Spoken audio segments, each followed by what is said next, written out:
Crosstalk Solutions. My name's Chris, and today we're going to be taking a look at the UniFi Switch 8 150 watt version. Now this is the smallest line of the smallest model in the line of UniFi switches.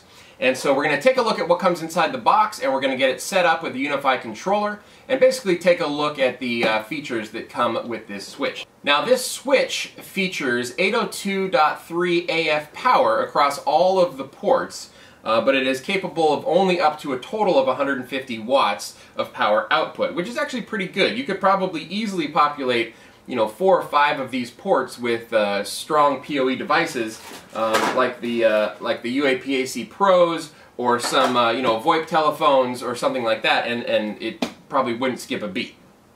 Now, let's take a look inside the box. It has 8 gigabit ports. It has 2 gigabit SFP ports. It can do the 802.3 AF, but you can also configure the ports to do the 24 volt passive PoE that is proprietary to Ubiquiti for controlling their cameras, as well as the lower end access points such as the UAPAC Lite. What else? Anything else on here? Managed by the UniFi controller. Okay, so that's interesting. Now, I typically don't like the UniFi devices. I prefer the full-blown edge switches, but that being said, UniFi is quickly catching up with the capabilities that are built into the UniFi controller. So these are definitely worth taking a look at this point. And for someone like myself who just has a small office and I need to power up phones on a regular basis, things like that, this is actually a pretty good switch to purchase. The cost of this switch is $199 MSRP. And here we go.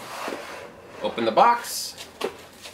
So it looks like you get a couple of ears for mounting it, brackets I should say, power cable, quick start guide, and then it looks like you've got a set of mounting screws for if you want to put this on the wall, basically just drywall anchors and screws, and you also have screws for the brackets to get them into the device itself.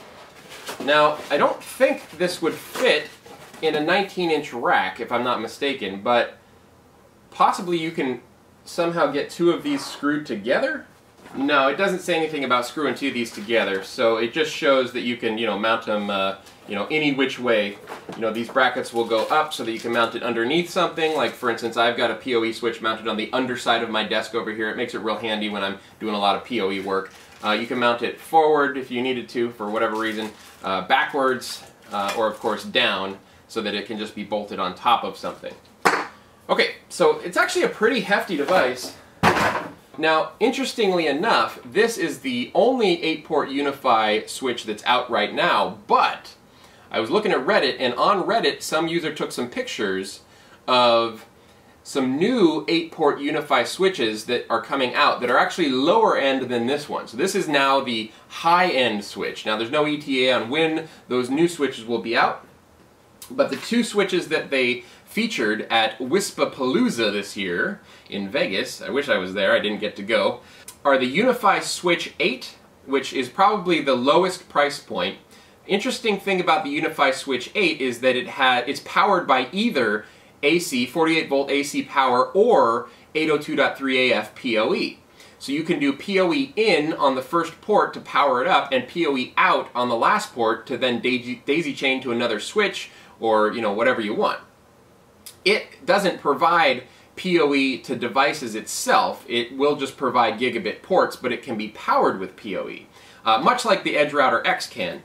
Now, why would you want to do that? Why would you want to power a device with PoE? Well, for instance, if you're putting it into a location where you don't have a lot of power, but you need a lot of network connectivity. For instance, in your attic, right? If you had a place in your attic where you wanted to PoE power the 8-port switch and then from there feed out lines to other places in the house, you could do it that way without having to actually have AC power up in the attic.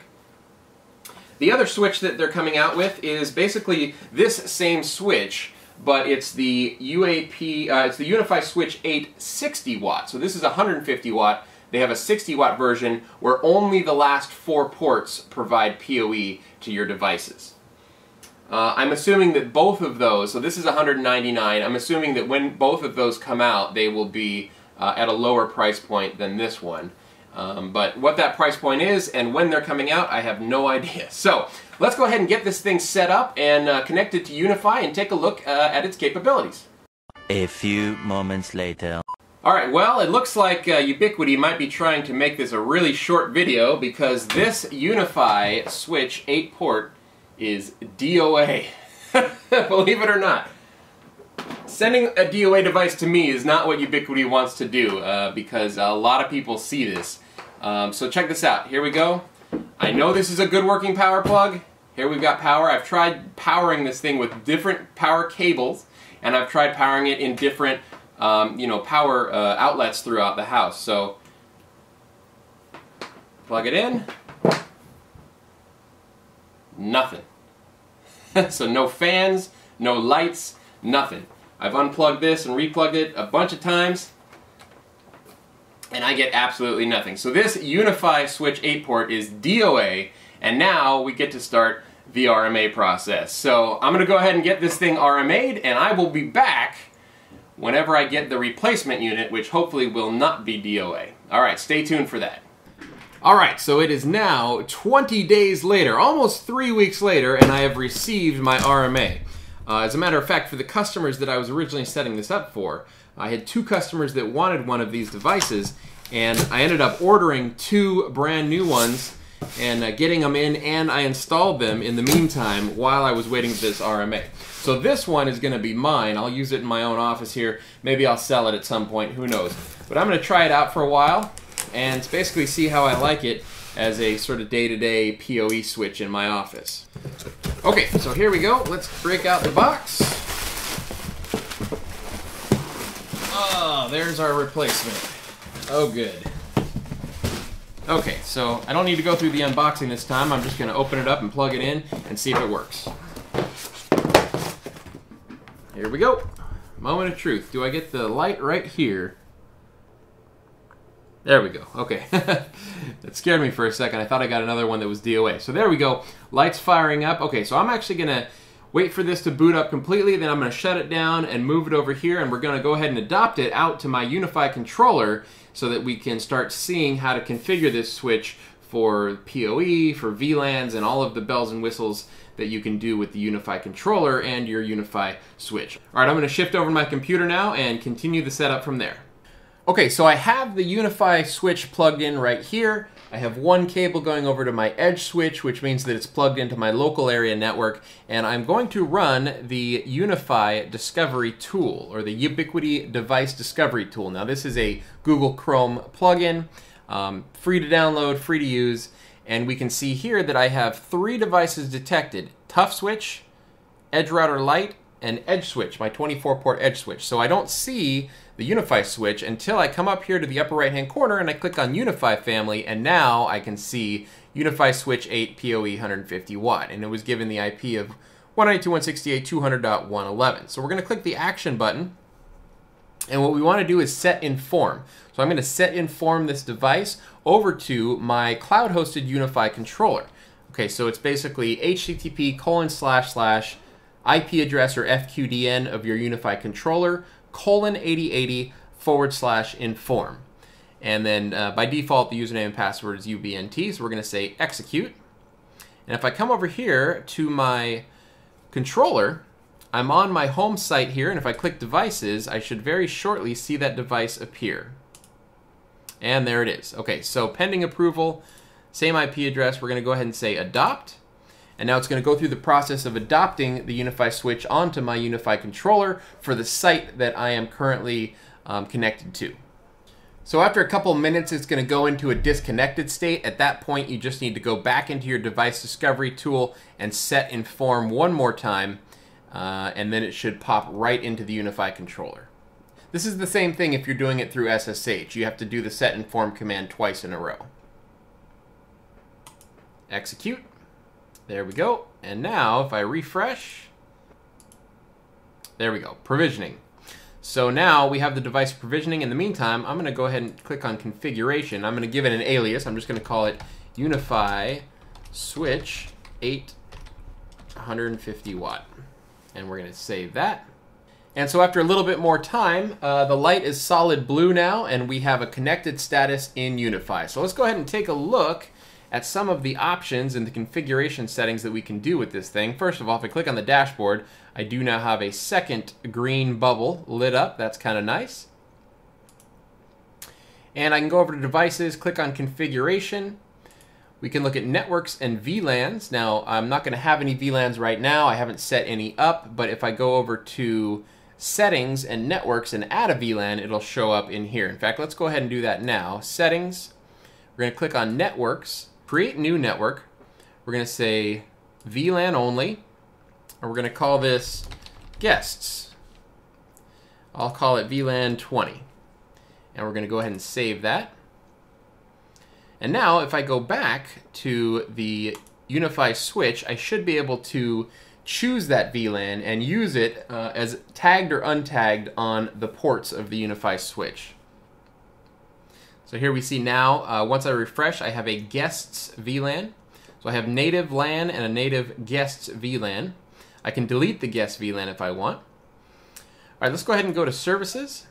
Management LAN is LAN. I can also change that to guests or my VoIP LAN if I want. If I click on network, configure IP of the device using DHCP, I'm actually going to change that. I want to set a static IP, and it's going to be 200.7. Let me make sure that isn't in use already. And it is not. Okay, so there we go. Subnet mask is a class C. And our DNS settings. Now we're going to go ahead and say Q changes. And let's go over to copy config. This is where you may copy a similar switch's configuration onto this switch. So we don't have any other switches with which to copy from, so we're going to leave that alone. And then of course you've got custom upgrade and forget this device are the last two options. Okay, let's go ahead and submit that change. Apply. Now it's going to re-provision this switch with a static IP address, and then once it comes back, we'll take a look at the individual ports themselves. Okay, so we are connected. By the way, I do notice that there's an upgrade for this switch.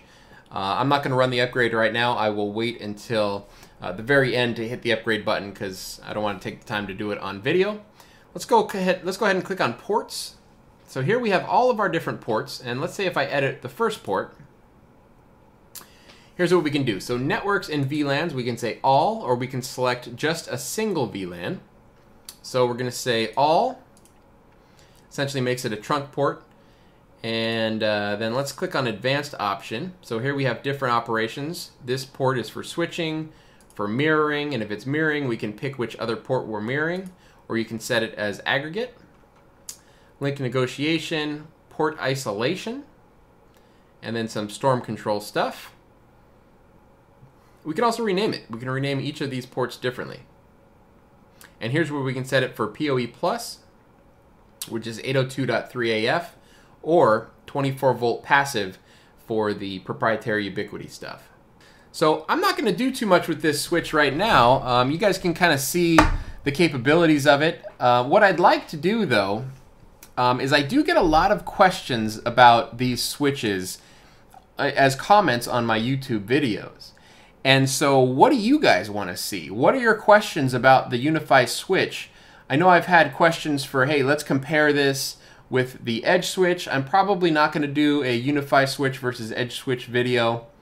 But if you have specific questions about the UniFi Switch, I'd be happy to do a follow-up video where I discuss, where I read your questions and then answer them or try to figure out the answer to those questions as part of that video. So go ahead and put your questions about the Switch down below, or just tell me whether or not you would use this. Do you prefer this device over the Edge Switch, or do you prefer the full-blown Edge Switch? Me personally, I still prefer the full-blown Edge Switch, though I know a lot of people do prefer the UniFi Switch, but I feel like mostly it's because they want to see all of those green lights lit up in the UniFi controller dashboard. I feel like people like to have all of the lights green, and they feel a little sense of accomplishment when they do that or something. It's really, really great marketing on the part of Ubiquiti, quite frankly.